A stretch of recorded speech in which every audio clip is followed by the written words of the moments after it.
Today we've got a story that's full of adventure, danger, and some good old frontier grit. We're talking about none other than the capture and rescue of Jemima Boone, the daughter of the legendary frontiersman, Daniel Boone. Hello, folks. I'm Steve Gilly, along with Rod Mullins, and this is another one of the stories of Appalachia.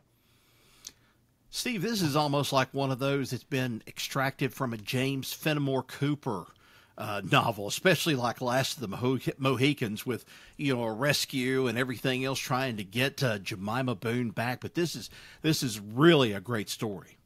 Well, it's a very famous story. It's not one we've told, but it's, something about the Boone family. Yeah. One or another of them get captured. I think not long after this, Daniel himself got captured and was held prisoner for quite a while. But anyway, this story, Rod, it has everything.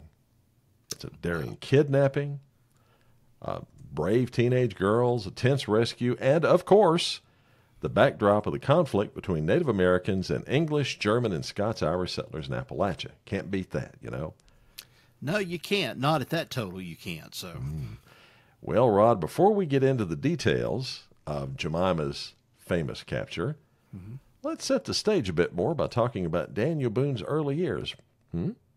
Before Jemima Boone was born, her father, Daniel Boone, had been carving out a name for himself, literally. And when I say literally, it, spends a lot of time carving his name into trees. Let's just put it that way. Well, throughout the Appalachian wilderness, he did carve out his reputation for himself. In the early 1760s, Boone spent a lot of time hunting in what's now East Tennessee and Southwest Virginia. He was like a lot of frontiersmen back in those days, fond of leaving his mark, like I said, on the land. And when I mean mark, he'd carve his name into the trees as he passed through an area. And if I'm not mistaken, down near Gray, Tennessee, I think, or Boone's Creek, there is a tree down there that says, what, killed a bear?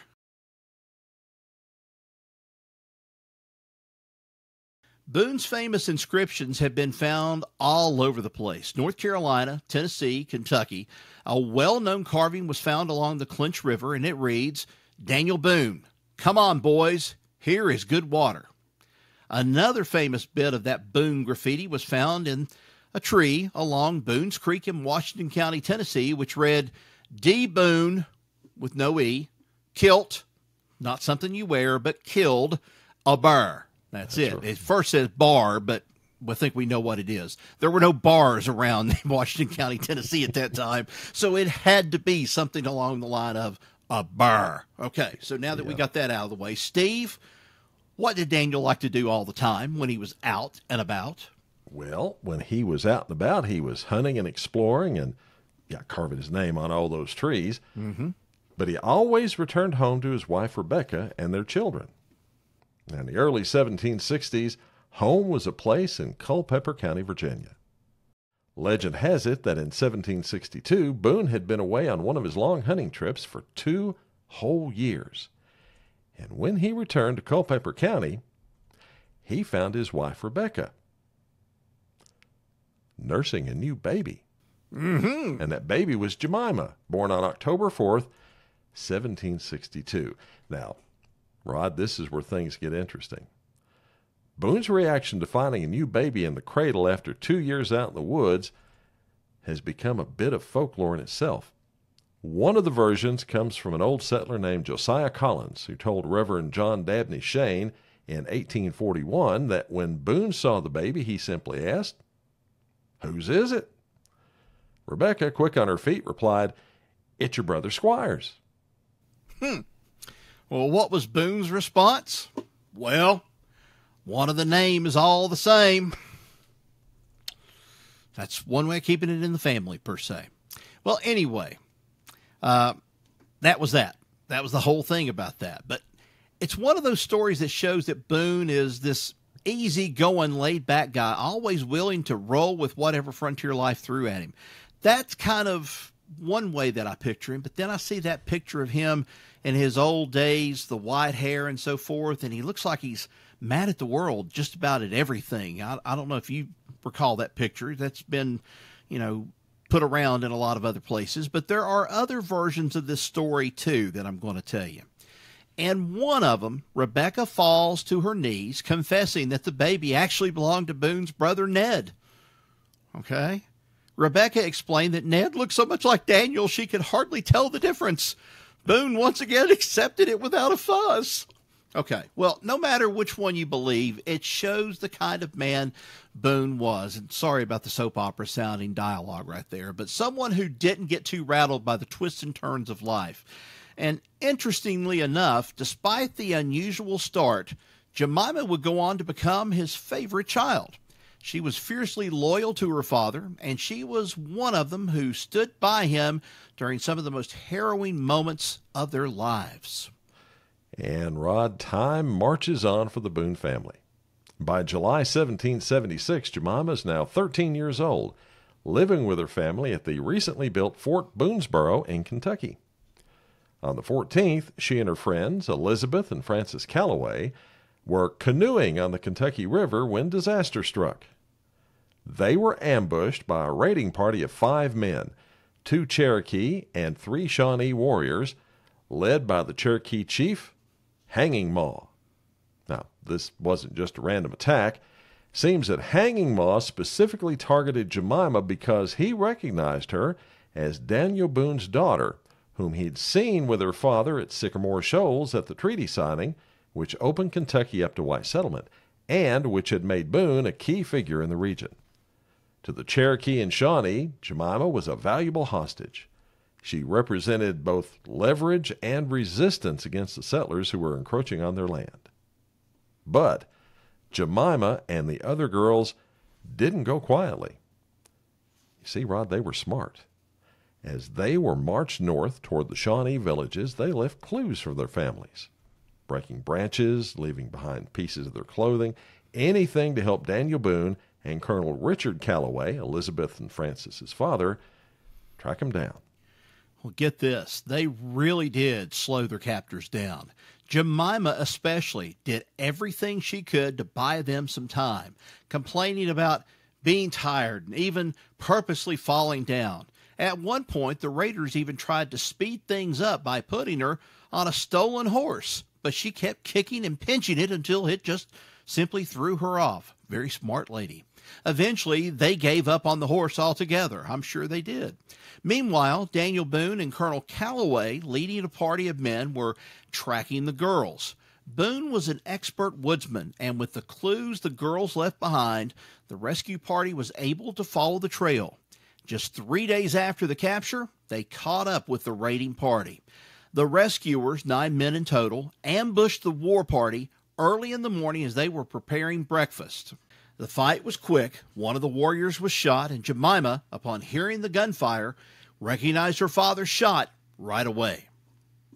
Well, 2 of the warriors were wounded, and the rest took off, leaving the girls behind unharmed. And here's something surprising. Jemima later said, and I quote, "The Indians were kind to us, as much so as they could have been or the circumstances permitted. Despite the capture, they hadn't been mistreated, likely because harming the girls would have gone against their beliefs, especially since women played such an important role in their community and agricultural life." Well, after the rescue, life moved on. Jemima married Flanders Isham Calloway, one of the men from the rescue party, just a few months later. She was only 14 at the time, and Flanders was 24. Together, they had 19 children, a huge frontier family. And even though Jemima's life was marked by this dramatic event, her bond with her father remained incredibly strong. When Boone was captured by the Shawnee in 1778, the rest of the Boone family assumed he was dead and returned to North Carolina. But Jemima stayed at Boonesborough, waiting for her father to return. Well, Steve, that loyalty extended into the later years of Boone's life. After his wife Rebecca passed away, Daniel Boone spent much of his time living with Jemima in Missouri. She was there for him until the end, and their relationship has always stood out by example and history in the Boone family. So just what an awesome way to kind of end this story. But I've got a question for you, and maybe you can help me out about this. Where did Jemima conceived? What I'm thinking of has to do with Castlewood. Do you know what I'm talking about with the Castlewood thing and being stuck up in the fort there for about a year? Do you know what I'm talking about? Yeah, I think he was in Castle's Woods. Yeah. And he was also at Fort Blackmore. Fort at Blackmore. one time. Yeah. But I was trying to remember if this had anything to do with one of those locations or anything, because, he was gone for 2 years. And, I know that they were holed up inside of one of the forts there that they had built, I think, at Castlewood or Fort Blackmore, wherever it might have been. But, this was frontier life at its most honest and earnest way. You could say this. You got out there and you just did not know what to expect when you were out there. Here these Indians come in, the Shawnee and the Cherokee come in, and when they come in, they're out for blood. Any other best way to say it, they're out for blood out of the whole thing. Are you trying to ask me if it's possible that Boone fathered her at Castlewood? Is that what you're trying to say? His brother. His brother. Oh, well, she stayed in Culpeper County, I believe. Okay. And even though they've been all over the place, I think for that period, that's where she was at, waiting on him to come back. Now, that's legend. As I said in the beginning, it's kind of a bit of folklore that's grown up about Daniel Boone.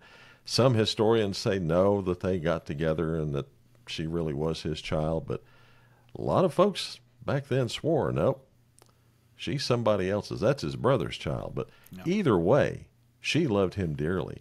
And you mentioned earlier, you said he looked ticked off at the end of his life. Yeah. Yeah, you know why that is, don't you? No, I don't. He was sued everywhere he went over his land claims. Oh, and I think over we've talked his about debts. this before. Yeah, he would borrow money to finance his trips and then pay that back. And sometimes he was successful, sometimes he wasn't. He was sued everywhere: Kentucky, North Carolina, Virginia, out in Missouri. And at the end of his life, he didn't really have anything. And that's probably why he looked a little bit sour there, even though he was there on his daughter's farm and she was taking good care of him. That's probably why. I've never been. Of course, they have the Wilderness Road Museum or stop there in Duffield. Yeah.